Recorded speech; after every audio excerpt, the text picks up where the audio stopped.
Fine. That's one word. That's a single word. But but you both know it doesn't really mean fine. It means I'm angry, but I'm not going to tell you directly. You should just know.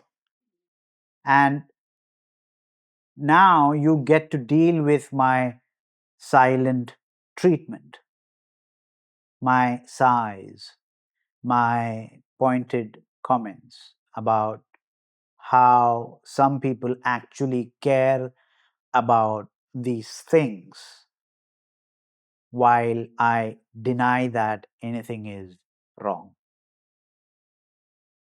That's what it actually means, right?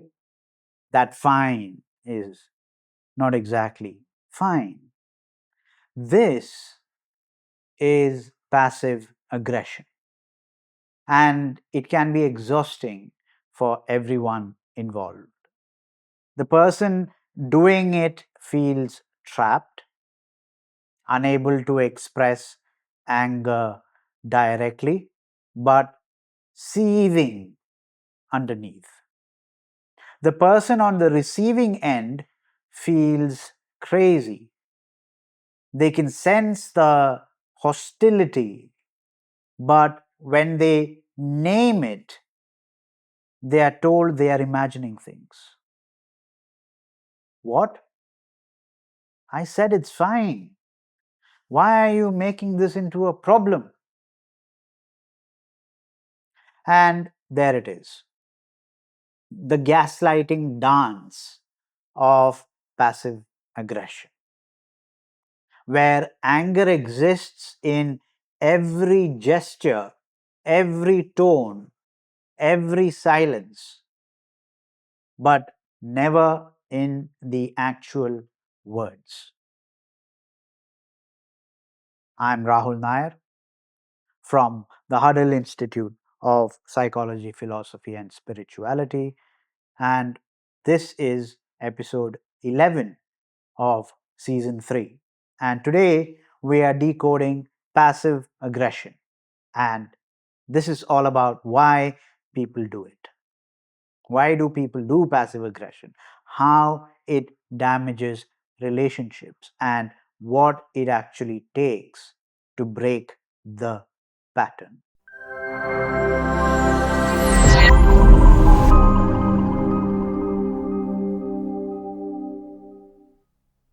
So let's start. Let's dive in.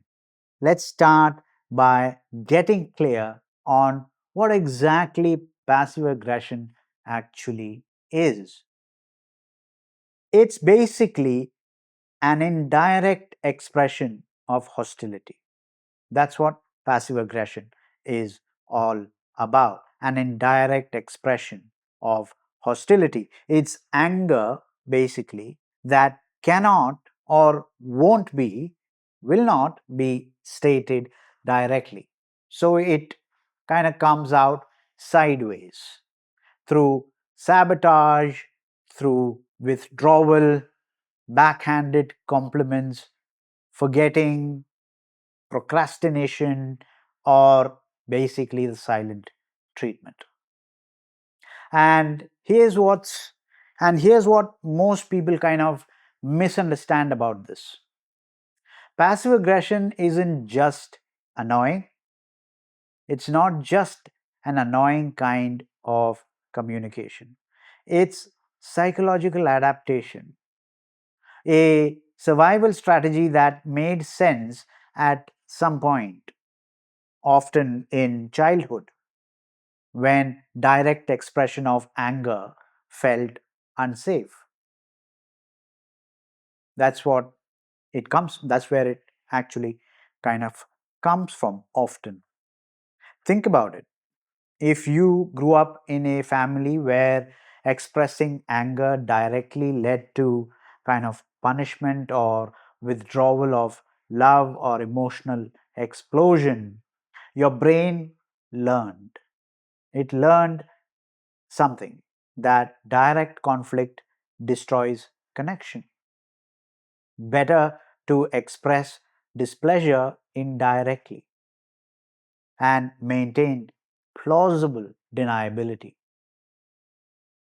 Or maybe you grew up in a culture of directness, in a culture where directness is considered rude, where harmony is prioritized over honesty.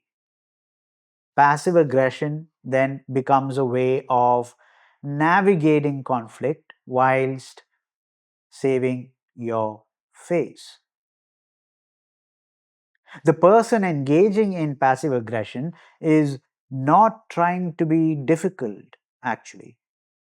They are adapting to a system where direct communication felt dangerous or often impossible. But here is the problem: what was adaptive in one system becomes destructive in another. As an adult, passive aggression doesn't protect you.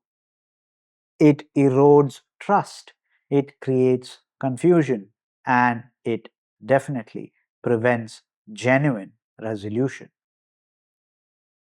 From a systems thinking perspective, passive aggression creates a closed feedback loop.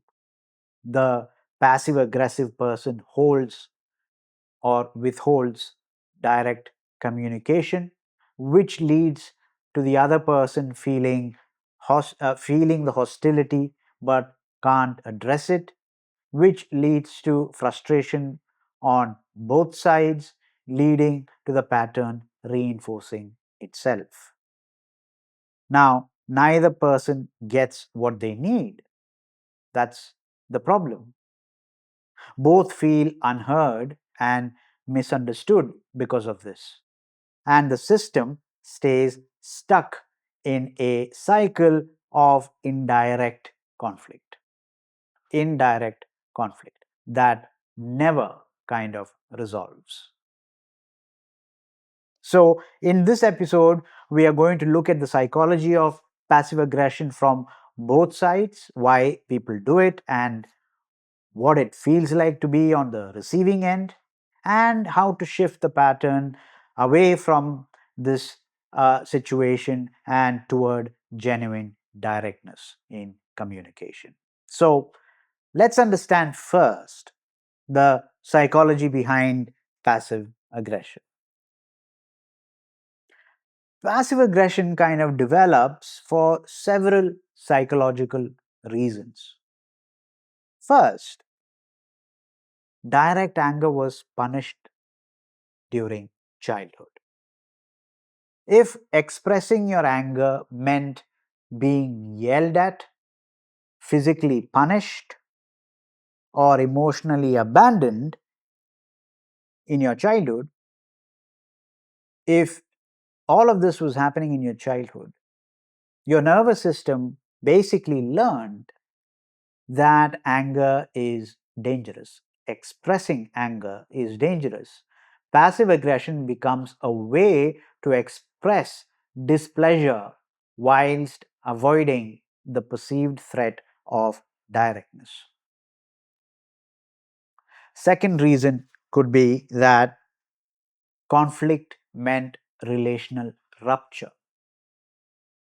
If fights in your family led to days of silent treatment, or it led to divorces or relationships ending, then you learned early on that direct conflict destroys connection. So, what do? Better to hint, to sulk, to withdraw, anything to avoid direct confrontation that might end a relationship. Thirdly, cultural conditioning against directness. In some cultures, direct confrontation is considered disrespectful or even aggressive. Passive aggression becomes culturally acceptable way. Culturally acceptable way to signal displeasure whilst maintaining a degree of social harmony. Another reason is power imbalance between or power imbalances made direct expression risky. If you are in a relationship, romantic, professional, familial, whatever, where the other person holds more power, passive aggression can feel like the only way to express resistance. You can't say no directly without consequences. So you say yes and then undermine through inaction. Another reason is the lack of emotional vocabulary or skills. Some people genuinely lack or do not know how to express anger and other emotions constructively. So they feel it, but they don't have the language or the skills to say, I'm angry about this specific thing and here's what I need. They don't know how to say that, and therefore they resort to passive aggression. Now, what are the psychological functions? The psychological function of passive aggression. Does it actually play a role in anything? From the passive aggressive person's perspective, this behavior actually serves several functions. Firstly, it expresses anger whilst maintaining deniability, right? So, what? I'm not angry, I just forgot. They can say that. This protects them from having to own their feelings or engage in any kind of direct conflict. Secondly, it maintains a degree or a sense of control for them. When you can't control the other person's behavior, you can control your own cooperation, procrastinating, forgetting, doing tasks badly or poorly. These are ways of kind of exerting power indirectly. That's another function. Another reason or another function of passive aggression is that it kind of avoids the vulnerability of direct communication. Saying things like I'm hurt or I'm angry requires a degree of vulnerability. Passive aggression allows expression of anger and other emotions without the emotional exposure. But there's a cost. Here's the cost. Passive aggression prevents genuine resolution. The issue or whatever the issue is at hand never gets addressed directly. So it never gets solved. It kind of just festers. For the person experiencing someone else's passive aggression, it's deeply destabilizing for that person. So, for the person on the receiving end, if you're on the receiving end of passive aggression, then you're likely to feel the hostility. You feel the hostility, their tone, their size, their fines. It's all kind of communicating anger. But when you name it, they deny it. So you start questioning your own perception. You get doubtful about your own thinking and perception. Secondly, you're placed in an impossible position if you're on the receiving end. If you confront it, you're making something out of nothing. If you ignore it, the hostility kind of continues and the resentment goes on, it builds on. Another problem that you will face is that you end up feeling crazy because you're being asked to accept that what you're seeing or what you're sensing is not real. That's a form of gaslighting. Not always intentional, but gaslighting nonetheless. Another problem that you will be facing if you're on the receiving end is that the relationship becomes a minefield. You're constantly scanning for hidden meanings, reading between the lines, trying to figure out what they're really feeling and thinking, walking on eggshells to avoid kind of triggering more passive aggressive responses. Now, let's talk about some common passive aggressive patterns that you can watch out for. Let's name some of the most common forms. The first is, and the most common one perhaps, is the silent treatment, withdrawing emotionally or physically without explanation, forcing the other person to guess what's wrong with you and apologizing for something they may not have ever done. So the first pattern is silent treatment. Second pattern is backhanded compliments. So, for example, wow, you actually got that one done on time for once. It sounds like praise, but it's criticism disguised. Third way is weaponized incompetence. In other words, doing a task so poorly that the other person stops asking. Fourthly, strategic forgetfulness. That's another pattern common in passive aggression. Here, what happens is it it kind of happens once, it's an oversight, but it happens repeatedly, it's passive aggression. When people say things like, "Oh, I forgot you asked me to do that." And once or maybe twice, it's forgetfulness. But if it's happening again and again, then it's a pattern and it is a sign of passive aggression. Another pattern is the martyrdom move, where somebody might say, "No, it's fine. I'll just do everything myself. Don't worry about it."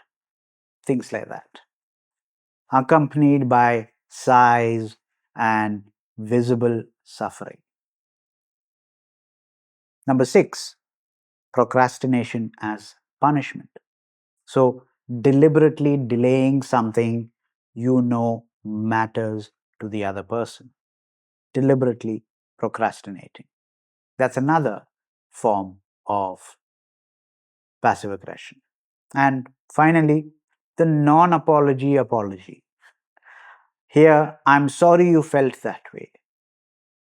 Or, sorry, I guess I'm just the worst person ever. Saying things like that. Both avoid actual accountability. That's the non apology apology pattern. That's another sign of passive aggression. Now, I want to touch upon cognitive flexibility and direct communication very briefly. Here's a very, very important insight for all of us. People who can direct have, who can be direct, have cognitive flexibility. They can hold multiple realities and multiple truths simultaneously. I'm angry and I still care about this person. I can express my anger and maintain this relationship. Passive aggressive people, on the other hand, struggle with this kind of cognitive flexibility. They see anger and connection as kind of mutually exclusive things. Either you're angry, which destroys the relationship, or you suppress the anger and express it indirectly. Developing the ability then to hold both realities, both truths. I'm angry about this specific thing and I value our relationship. So, developing that ability to hold both realities, both truths at the same time.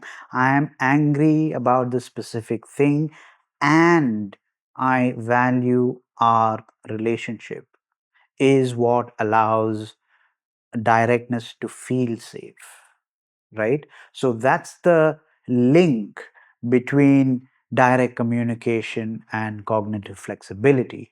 And that's also the importance of building cognitive flexibility as an important skill, even when dealing with passive aggression.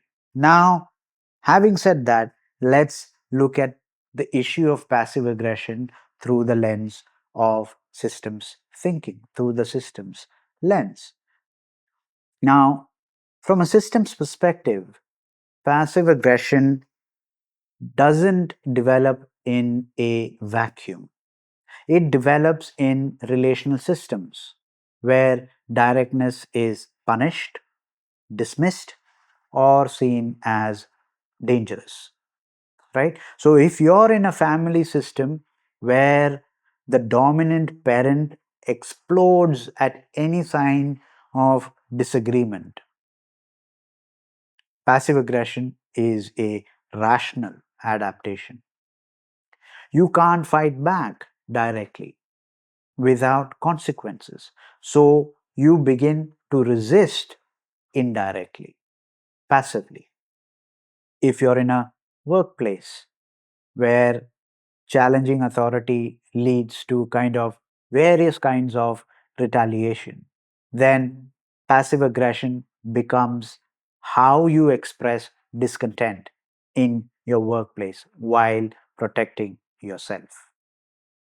This kind of behavior makes sense within the system that created it. Now, here's a crucial systems insight that we should take away from this episode. Passive aggression is often a response to powerlessness. Passive aggression, let me repeat, is often a response to a sense of powerlessness, but it also creates a power dynamic of its own. So, when you withhold information by saying, I'm fine, you control the emotional climate. When you agree to do something and then don't do it, you control the outcome through inaction. When you give the silent treatment to someone, when you give silent treatment, you control whether reconciliation is even possible. This isn't conscious manipulation most of the time. Most of the time, this is not conscious kind of manipulation, but it is a way of exerting power when direct power is simply not available. And it kind of creates a system where the other person is constantly trying to manage your unexpressed emotions, reading your mind, and trying to appease your anger they can't even name. That's what happens when passive aggression is in play. Now, here's the system reinforcing itself. Person A is angry about something but doesn't say anything directly. Person B senses the anger, but when they ask, person A denies it. Person B feels confused and frustrated. Person A feels unheard because they never actually said what they needed to in the first place. The issue doesn't get resolved. Person A becomes more resentful and the cycle repeats. This is a closed feedback loop. This is an example of a closed feedback loop. No new information enters the system because nothing is being stated directly to each other. The pattern maintains itself indefinitely. Now I want to emphasize on why calling it out can escalate matters even more. One of the most frustrating aspects, one of the most irritating and annoying aspects of passive aggression from a systems perspective is that naming it often makes it worse. You're being passive aggressive. No, I'm not. I said it's fine. You're the one who's making a big deal out of nothing, comes back the response. Now you're in a fight about whether there is a fight. So the meta conflict becomes more intense than the original issue that you began with. This is because calling out passive aggression threatens the system's stability. The passive aggressive person relies on plausible deniability. That's their most important trump card. When you name the pattern directly, you're taking away that protection. You're taking away the passive aggressive person's trump card. So they escalate defensiveness to restore it. So then, what happens? The highest leverage point in shifting passive aggressive systems is creating genuine safety for direct expression. And what this requires the person on the receiving end to respond to direct anger without defensiveness, punishment, or withdrawal. If you want someone to be direct with you, then you have to make it okay. You have to make it safe for them to do so. And it requires the passive aggressive person to risk being direct, even when it feels terrifying. Both people have to shift for the system to change. Both people need to have to shift their positions to have a system change in this scenario. So let's take an example as we always do. So for example, partner A is hurt that partner B seems to have forgotten their anniversary. Instead of saying, I'm disappointed you didn't remember, partner A says, it's fine. I know you're busy. But then partner A is cold throughout the entire evening, very short answers, no affection, heavy sighs. Partner B, what's wrong? Partner A, nothing, I'm just tired. The anger is everywhere except in the words. Partner B knows something's wrong but can't address it because it's being denied.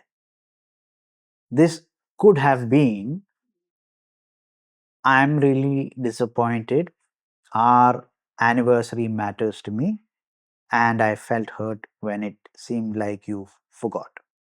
Can we talk about this?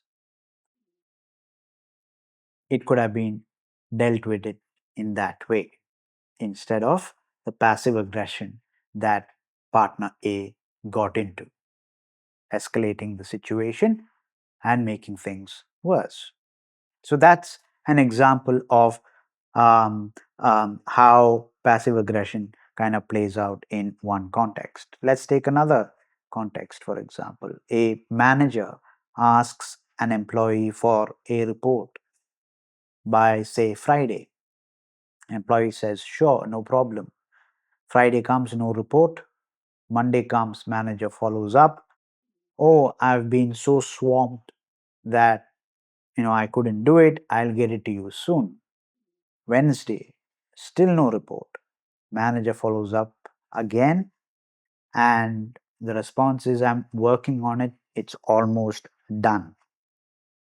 This continues for 2 weeks.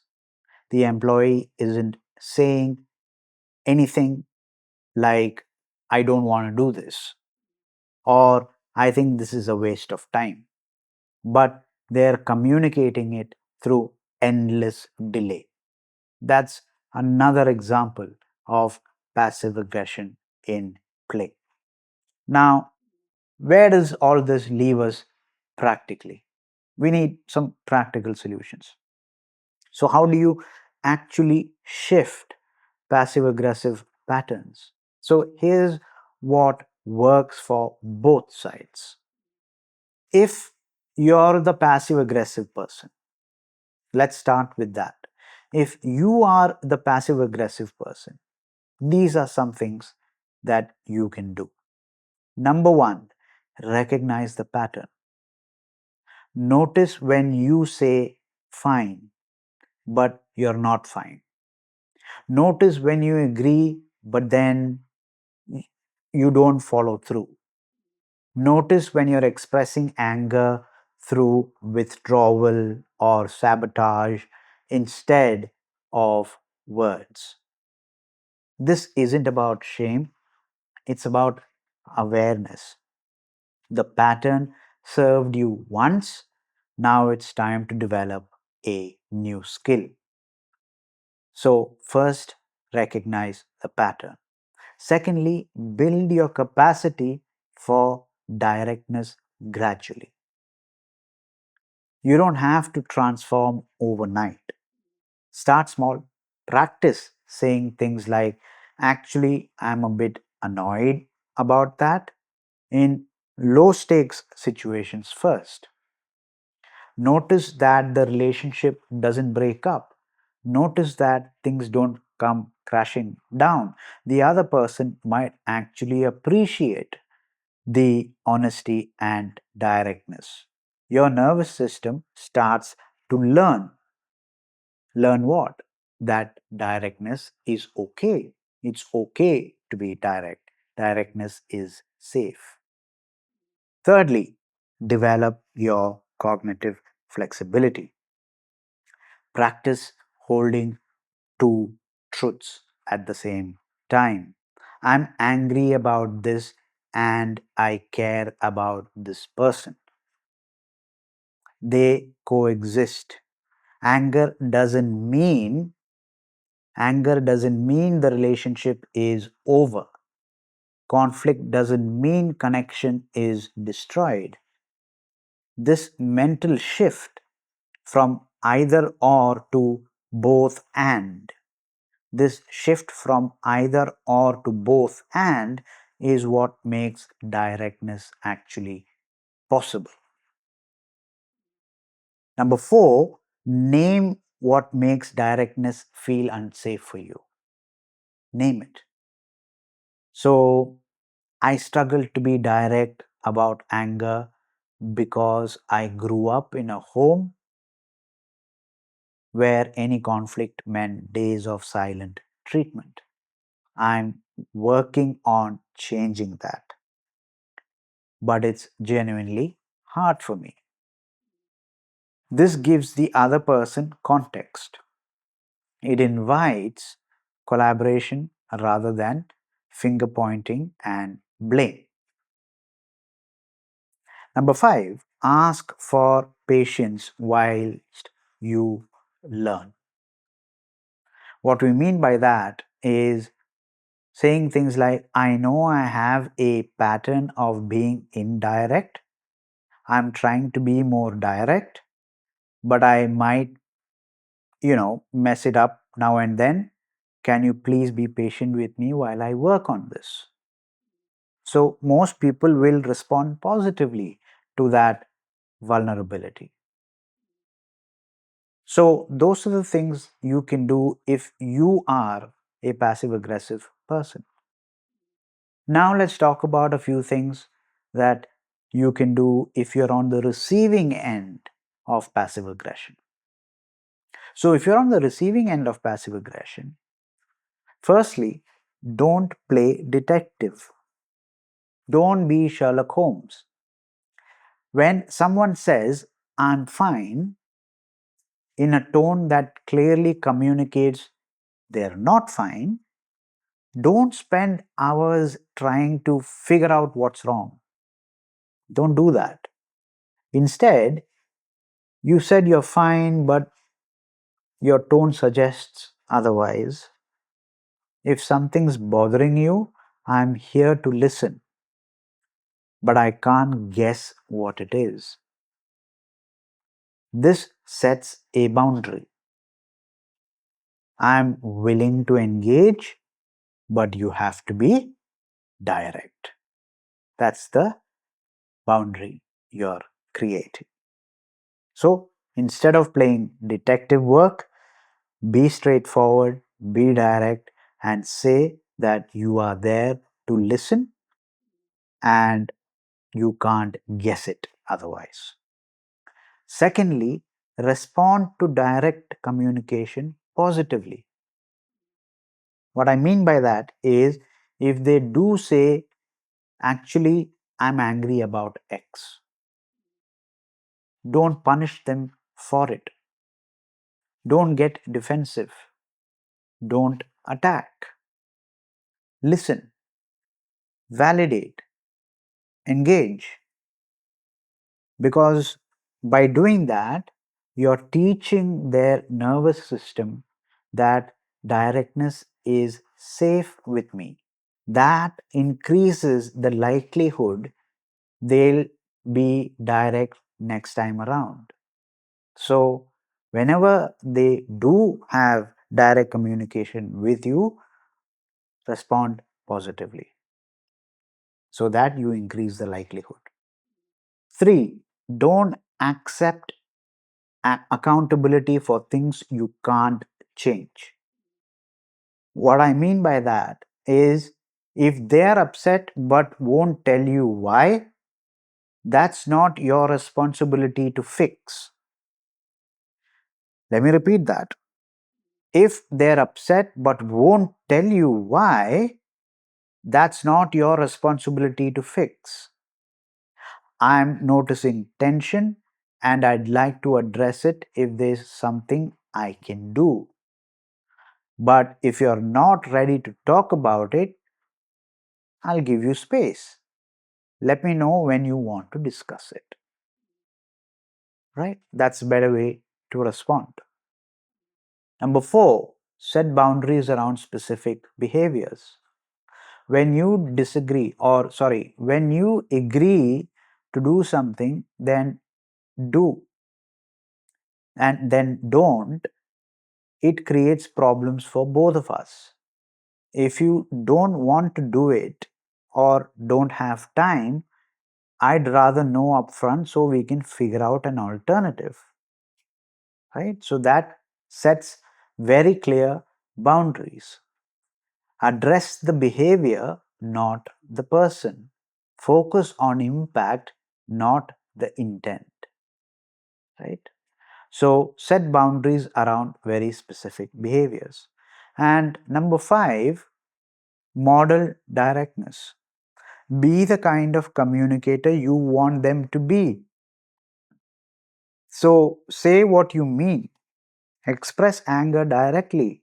Show them that directness doesn't destroy relationship, it strengthens them. So these are some things that you can do if you're on the receiving end of passive aggression. Now, for both parties, some insights for both parties. Create agreements about how to handle conflict. In a calm moment, can we agree that if one of us is upset, we'll try to name it directly? And if we can't in the moment, we'll come back to it within 24 hours. So, this kind of creates a system structure that supports directness, right? So, the first thing is to create agreements about how to handle conflicts. Secondly, make repair attempts when things go sideways. They'll slip into passive aggression. You will get defensive, and it happens, it's normal. But the key is always repair, repair, repair, right? I think we fell into our old pattern again. Can we start over? So, repair. So, make repair attempts when things do go sideways. Then get outside support if needed. And what I mean by this is if passive aggression is kind of deeply entrenched, a therapist or a counselor can help both people, both of you, both parties involved to learn new communication patterns in a structured way, in a structured manner. And once again, I want to focus on what parents can teach children about passive aggression. If you notice passive aggression or passive aggressive patterns in your children, ask yourself, have I made it safe for them to express anger directly? Kids often become passive aggressive when they've learned that direct expression leads to punishment or withdrawal of love. Model directness. When you're angry, say it clearly. I'm frustrated right now because the dishes didn't get done. Let's talk about this. And when they express anger directly, validate it. I hear that you're angry. Let's figure this out together. So, model direct communication with children. If there are co parenting situations, and if your co parent engages in passive aggression, saying they agree but then not following through, address it directly. I've noticed that we agree on rules for the kids, but then they're not being enforced consistently. That confuses them and makes my job harder. Can we talk about what's actually workable for both of us? Right? This kind of invites honest negotiation rather than indirect resistance. So now we are coming to an end of this episode. And what I really want you to take away is the fact that passive aggression isn't just poor communication, it's a psychological adaptation to systems where direct expression felt unsafe. It's an adaptation to systems where direct expression or direct communication or being direct was unsafe. But what was protective in one context becomes maladaptive or destructive in another. In adult relationships, passive aggression creates closed feedback loops, as we discussed earlier. Hostility everyone can feel, but no one can actually address. No one can do anything about it. Issues never get resolved, and trust kind of erodes, and connection dies. The solution requires both parties to shift. That's what is required. The passive aggressive person needs to risk directness, to develop cognitive flexibility and recognize that anger and connection can kind of coexist.